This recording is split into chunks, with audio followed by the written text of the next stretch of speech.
ইমান দিনে যুৱ প্ৰজন্মৰ যোনটো মনৰ আশা, সেই আশাখিনি সঠিকভাৱে সেই মানুহজন পোৱা নাছিল তেখেতে। মই ভাবোঁ কি আল্লাহ ভগৱানে সেই যুৱ সমাজৰ মানুহখিনিক মোক লগত লৈ অনাগত দিনত অহা বিধানসভা নিৰ্বাচনত আমি একেলগে যুঁজিম।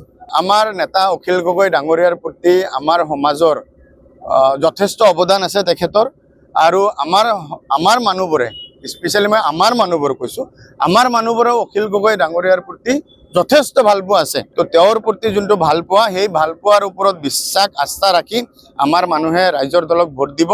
দ্বিতীয়তে যুৱ সমাজৰ প্ৰতি আমাৰ যোনটো কৰিব লগা থাকে, স্পেচিয়েলি আমাৰ নিবনুৱা সমস্যা আজিলৈকে কোনো বিধায়কে সমাধান কৰা নাই।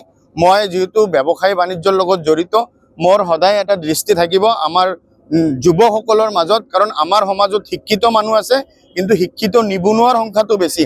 সেই শিক্ষিত নিবনুৱা সমস্যাটো কেনেকৈ সমাধান কৰিব পাৰি তাৰ ওপৰত আমি যুৱ সমাজে একলগ হৈ কাম কৰিম বুলি মোৰ দৃঢ় বিশ্বাস। জলেশ্বৰ সমষ্টি এনে এক সমষ্টি, গোটেই অসমৰ ভিতৰত সকলোতকৈ যদি ডিপ্ৰেট সমষ্টি কোনোবা থাকে, সেই সমষ্টিটোৱে কিজানি জলেশ্বৰ সমষ্টি হ'ব।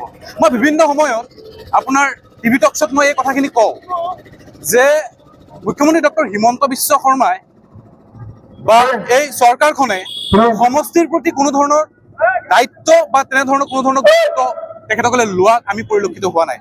এইবেলি আমাৰ ৰাইজৰ দলে জলেশ্বৰ সমষ্টিৰ পৰা প্ৰাৰ্থী প্ৰক্ষেপ কৰিব, আৰু আমাৰ পাৰ্টি চুপ্ৰিম অখিল গগৈদেৱ ডাঙৰীয়াই আমাক আশ্বাস দিছে যে জলেশ্বৰ সমষ্টিত পৰা এনে এজন বিধায়ক আমি বিধানসভাত পঠিয়াব লাগে, সেই বিধায়কজনে যাতে অখিল গগৈদেৱৰ নিচিনাকেই বিধানসভাত যাতে বিৰোধীৰ ভূমিকা নাইবা সেই বিধানসভাৰ যি গৰিমা, সেই গৰিমাটো ৰক্ষা কৰিব পাৰে।